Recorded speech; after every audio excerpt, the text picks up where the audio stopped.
Peace be upon you, friends. With you is your friend Darum. I ask you to support the channel by subscribing, liking, and posting motivating comments and an enjoyable viewing experience for you. I said, "Yes," he said while smiling. "Was this made by Jinn?" I said, "Yes." He laughed and said, "Where is he now?" I said to him, "I froze him before I came in to you." He laughed hard and said, "What a malicious person you are. You have begun to understand the origins of magic."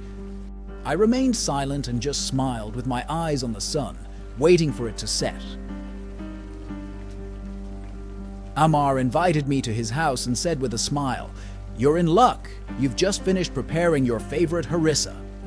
I said to him, "Are you still preparing that disgusting mush, Ammar?" He said while laughing, "I can never do without it."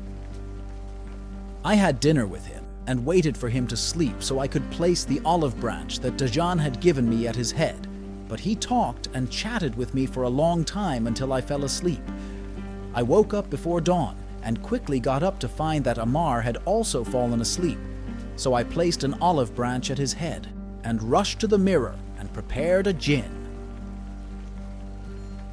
At the moment I finished preparing, Ammar's head flew in front of me and his blood spread throughout the room. Part of that blood stained my clothes and the jinn came out. In his human form, he is smiling and saying, "Ammar, the Sultan's magician, fell, and the prestige of the magician fell along with his head." I did not understand the words of Dajan, who was looking with a frightening smile at Ammar's body lying on the ground, with blood still coming from his neck, which had recently been separated from his head. So I shouted at him forcefully and said, "Why did you kill him?" He replied and said, "Are we coming to play?" I told him, I did not want to kill him. He said, "If we had not killed him, he would have killed us." I remained silent because of the horror of the situation and did not speak.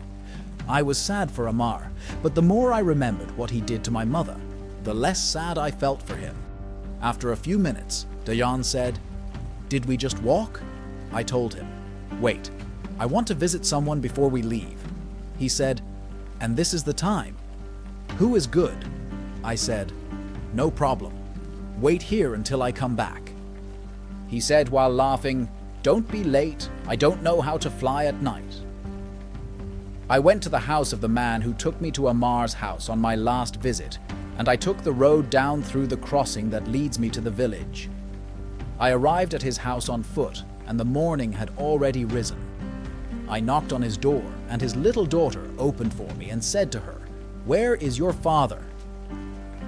So I remained silent and entered quickly, and after a few minutes of standing in front of the open door, someone other than the man who had given me a ride came out to me.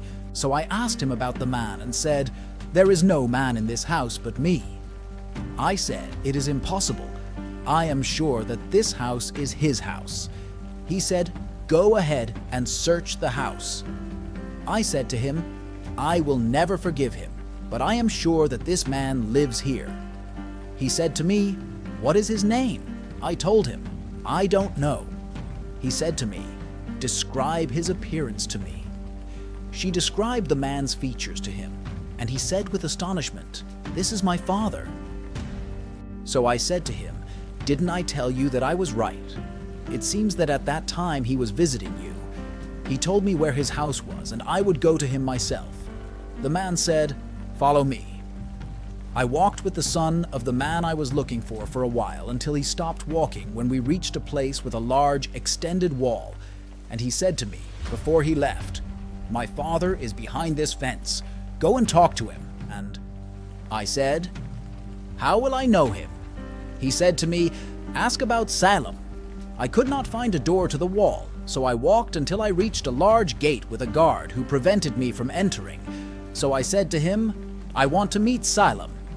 He said, "Come in, he is inside." So I entered and was shocked by the sight. I saw a group of graves, and the man's grave was among them. I was in the village cemetery, and the man had been dead for 10 years. I asked the cemetery guard about the man I saw and asked him how he died, and he told me his story. The cemetery guard said, Salem was a pious and righteous man, and all the people of the village loved him. When he was young, he and his older brother were in charge of the village mosque and took turns giving the call to prayer and leading the prayer in it. People trusted them very much until that day when a strange man came to the village and bought one of the houses that was on display, for sale and live in. At first, people did not know that he was a magician. He claimed to be righteous and pious, and he offered people his services, such as treating magic, binding and reading readings on the sick and possessed. But no one in the village was suffering from these things, so no one would visit him or ask for his services. After several months had passed, some people began to show symptoms of strange diseases and psychological problems for which medicine could not find solutions. After their despair and lack of help, some began to go to that man, and whenever someone went to him, he came out healthy, and over time, his fame spread among the people of the village. Salem and his older brother did not like this situation because that man was exploiting and depriving people of their money unjustly, so they decided to go to his house and reach an understanding with him. Salem knocked on the door, and the magician opened it for them and said, "What do you want to?" Salem responded angrily, "Get you and your nonsense out of the village." The magician laughed and said, "Who are you to expel me?" Salem said, "I am the sheikh of the village, and you are committing a grave act against yourself and against the people of the village, and I will not allow you to continue this immorality." The magician said, "I and the village people know best about our affairs, so do not interfere in what does not concern you." The magician closed the door after speaking to Salem. His older brother got angry and knocked on the door forcefully, but the magician did not open it. Salem's brother broke the door and entered the magician forcefully, so Salem followed him. They found the magician among a group of talismans, and the smell of the place was foul. The magician shouted at them and said, "Get out of here before you regret it." They attacked him and beat him until he almost died and dragged him to the center of the village, with blood streaming from his face and his clothes torn. People gathered around them, and Salem said in a loud voice, "This man is a magician and is deceiving you, and he is the one who made you sick so that you would resort to him." The people got angry, expelled him from the village, and burned the house in which he lived. Days after the expulsion of the magician, the girls of the village began to disappear at a rate of 1 or 2 girls per week. They would only disappear in the middle of the night, and no matter how much their parents tried to close the doors and protect them, they would still disappear. In some cases, the parents would hear their daughter's screams before she disappeared. With the repeated disappearances, Salem and his older brother met with the elders of the village to discuss the matter and find a solution to this problem that began to worry them. After a lengthy meeting in Salem's house, the village's elders concluded that this might be the work of the magician they had expelled in retaliation for what they had done to him. One of them suggested that Salem go to the capital in search of help, and Salem agreed. But his brother refused and said, "I am the one who will go. The village and its people need you."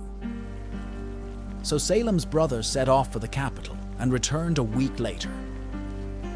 He returned with a strange man wearing a black abaya, covering his head with a red rag, his beard long and his hand covered with rings and jewelry. Salem's brother asked for a meeting with the people of the village and said, "We have discovered the perpetrator, and this good man will save us from him." The people asked, "Who is the perpetrator?" The strange man replied in a calm voice and said, "It's Jassar." So everyone fell silent and started whispering among themselves. Then Salem said, "Who is this, Jassar, and why is he attacking our village?"